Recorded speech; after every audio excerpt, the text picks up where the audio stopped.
and your call as well on the usual phone number. Your text also welcome. But in this bit of this programme, we're in an extended interview with a fellow by the name of Alastair Campbell, who is from Market Harborough, and he's done, my goodness me, so much with his life. And he's a creative fellow. We heard within the last few minutes how he was a very, very young filmmaker, making celluloid movies, short celluloid movies, and showing them to young friends in a shed at the bottom of the garden. Was encouraged by his parents to continue doing that, as well as keeping eyes on sensible professions as well.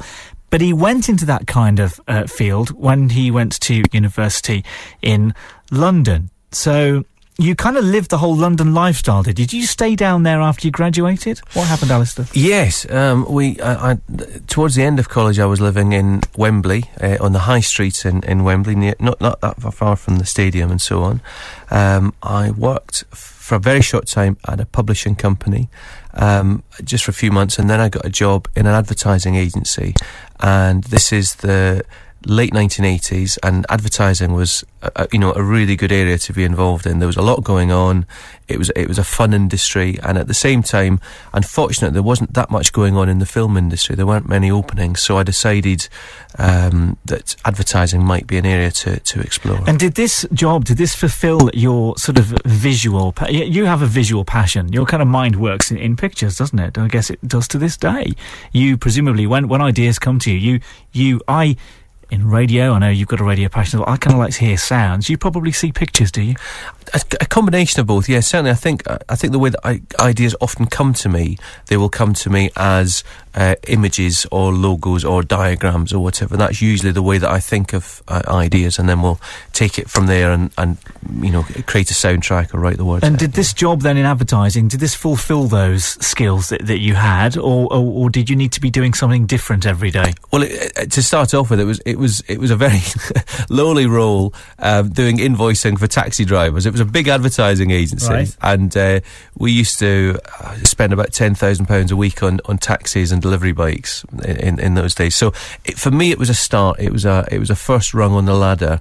But you were surrounded by some very interesting and creative people, and it was a way in. And the second advertising agency that I worked in, I got promoted into what was called the Creative Services Department, and then I got, within that role, they allowed me to work on advertising and stuff, and they would slip me briefs before they went to the proper creative so that I could have a go at them. And it was an interesting time. At one point when I was there, I entered a competition that was in the Guardian newspaper to write a TV commercial, and I won the first prize for this. What was it for? Tell us about it. It was for a well-known lager at the time, right? And but it was a great first prize. It was a fortnight trip to America and spending money, and a helicopter. You were talking about helicopters earlier. A helicopter trip around New York. Oh, fantastic! And, it was a great prize. But the best thing about it, which was not quite as good as it turned out, but the creatives who judged it liked the entry that I put in so much. They were interested in seeing if I wanted a career as a copywriter, and they were at the time the top agency in London. So I phoned them up, and it just so happened that they decided to leave, set up their own agency, so that the job offer that they'd given me didn't stand, because they'd actually moved on. But it was certainly very encouraging, and it was interesting that they obviously thought quite a bit of the script I put in. So did you have to come up with a slogan?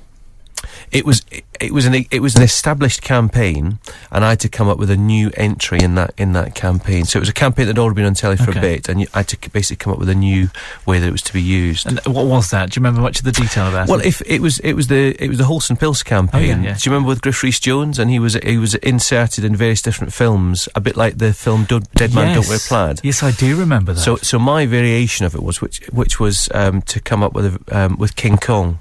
So King Kong was climbing up the side of the wall, and he looks in, and Fay Wray's in the bedroom where she's been put into rest. But what's happening between Fay Wray and King Kong is Griff Rhys-Jones is standing there, and he's talking about the benefits of this particular lager, and she screams, obviously seeing King Kong, but he thinks she's screaming because he's talking about another inferior lager to this particular brand. So how long did you stay in London? Because you're a family fella.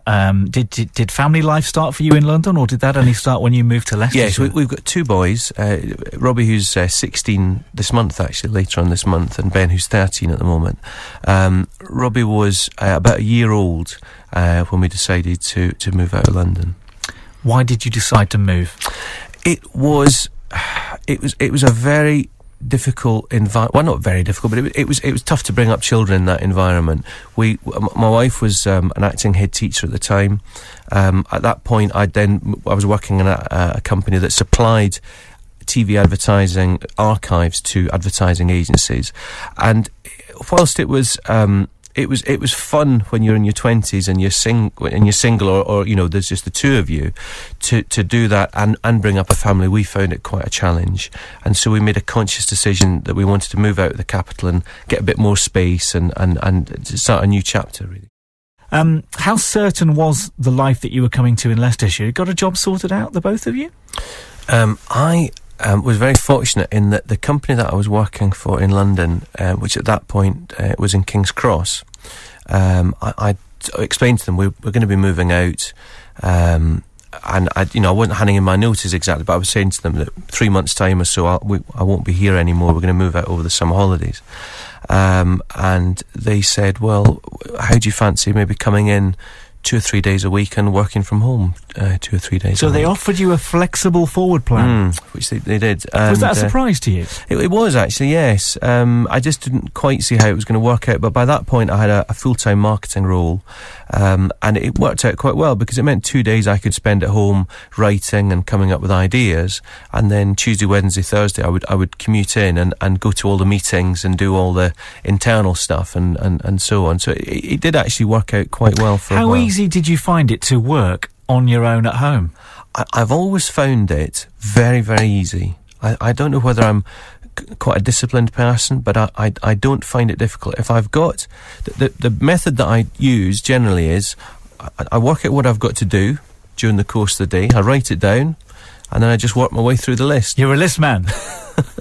Well, I find if you don't do that, you can get very distracted by phone calls and emails and websites and 100 other things that will come along. If you're not actually clear what it is that you need to do, but in the kind of activity that you find yourself in, don't you need other human beings around you to be creative, to have a buzz, to brainstorm effectively? Not always, no. It is useful sometimes, but I mean, obviously, in my job, I'm not sitting in a room by myself. My wife Helen works in the company as well. We've also got another member of staff who works with us, so there's 3 of us in the room. But a lot of the rest of the time, I'm not in that room all the time. I'm out in meetings. I'm speaking to people. I'm perhaps running a seminar, but I'm engaging with other people, and that's sometimes where you spark ideas. But actually, sometimes you just need a little bit of peace and quiet to come up with those thoughts. That's for me. That's where running comes into it. I use my time when I'm out running to think about stuff and mull over thoughts. Does working with your wife work? Some people might say, yes. I don't want to do that. I'm seeing her at home all the time. Well, I don't want to work with her. We've been doing it for 8 years now, and so far so good. It's worked out very well. She's extremely organised, much more than I am, and she's very good at a lot of the when we're writing articles and so on. She's very good at the detail. She's very good at proofreading. Mm-hmm. She's very good at working out schedules and so on. And that's the side of it that she tends to focus on. What happens when you disagree? Do you know, we don't really disagree. I can't remember the last time. So you're one of these couples that says they don't ever argue? I'm not saying we don't have a difference of opinion, shall we say, but not that often, really. Touch wood. That's great, isn't it? It's great if you can be like that. Yeah. So would you... so it's either that you're not controlling as personalities then? Both of you are not controlling? I think I am quite laid back on a lot of things, and as my wife will tell you, there are some things that I'm quite not laid back on, that I really want it done in a certain way or whatever. So a lot of the time I will let her have control over the things that are important to her, and she will let me have control over the things that are important to me, and there's not that much in between that is overly controversial, shall we say. Okay. You've got to have a goal, have you? You're the kind of man that always has to have some kind of goal, yes, be it a personal one or a professional one. And I get from the things that you've been saying to me, both on air and off air, that you do have goals at the moment, both in both those parts of your life. Yeah. Let's do the business. What's your latest business goal? A big one. My latest business goal is we've got a business goal in terms of how many days we want to invoice in a month. And another one is I've just in the finishing stages of my second book, and I'm working on my third book. So I've got a goal to get the second book published later on this year, and the third book will be published hopefully by the end of this year or early next year. And these books are about how to sell. They're marketing books. Marketing and business books, yeah. The second one is lots of little practical ideas that business owners can put into place, mainly marketing, but not always marketing, about motivating staff or about setting business goals or whatever. So little things. So the idea is you can apply one every week for a year. There's 52 of them. And they're all doable. They're all manageable. They're not massive projects, these things. So they're aimed at sort of new starters or medium to small businesses. It really could work for almost anybody, I would say, from a startup to a medium-sized business. That's my audience, if you like. That's the people that we tend to work with. We'll help people when they're starting up, make sure they get the basics right through to, some of the larger companies that you mentioned earlier who are already doing things well, but they maybe just want some external input on tweaking the direction that they're going in. Do you miss working with some of the massive names, the likes of the NHS and Hushpuppi, or are you still managing to have contact with some of the biggest names now? My favourite type of business that I like to work with is actually, can be any sector, but it's working with the owner of the business. Those are the people that I enjoy. Why? Well, I think because they're passionate about it, and they're not just doing a job. They're not doing marketing because that is their job. They're doing it because it's their business, it's their livelihood, and they care quite a lot about getting it right. And I think they enjoy working with me because I can give them, a slightly different slant. I'm almost never an expert on their industry, but I can give them a different perspective on what it is that they're doing, because sometimes they can't see the wood from the trees. They're too close to a particular project that they're working on. And so what we try to do is to help them see it from the customer's point of view, or from a newcomer's point of view, or from an outsider's point of view. You mentioned there, having a goal about how many days work you wanted put per month there. Is that linked in then to, let's come on to it, your personal goal about the work-life balance? I think it's very important to have a work-life balance. I think particularly if you run your own business, it's very easy to start at 6 in the morning and finish at 9 o'clock at night.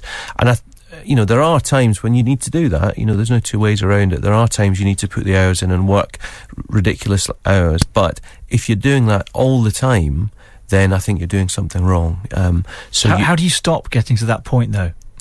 Well, I think it's okay to do it from time to time. As I say, I think maybe if in the early days when you're setting up, or if you just want a new project, I think it's okay to do that. It just then means that later on in the year you have more time off. But in an ideal world, you want to try and balance it so that you work a number of hours that are comfortable to you, and that, if it's a really nice sunny day and you decide to go for a picnic, then that's what you do. You take a couple of hours off, and if necessary you maybe make up the time later on in the week or in the evening, but you make hay while the sun shines and enjoy it.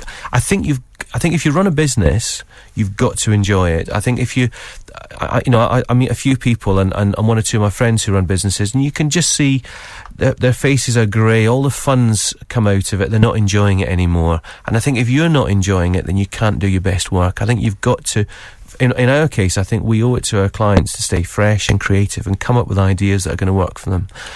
And what are you most thankful for about your life?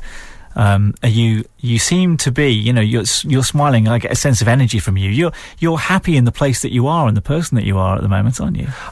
Yes, I am. It's very difficult. I don't want to come across as being smug at all. And there are always things that can be done better. There are always ways that we can work with clients better.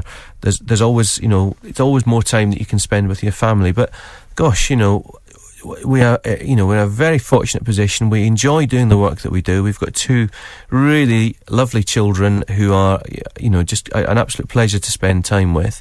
And, day to day, life is very good. It's, it's hard work sometimes. And, I'll often get up and start work at 6 in the morning. But it's, if you enjoy what you're doing, sometimes it doesn't really feel like work. And so we're in a very privileged, very fortunate position, and it's great fun. It's been a pleasure to meet you. Thanks very much for talking to us on BBC Radio Leicester.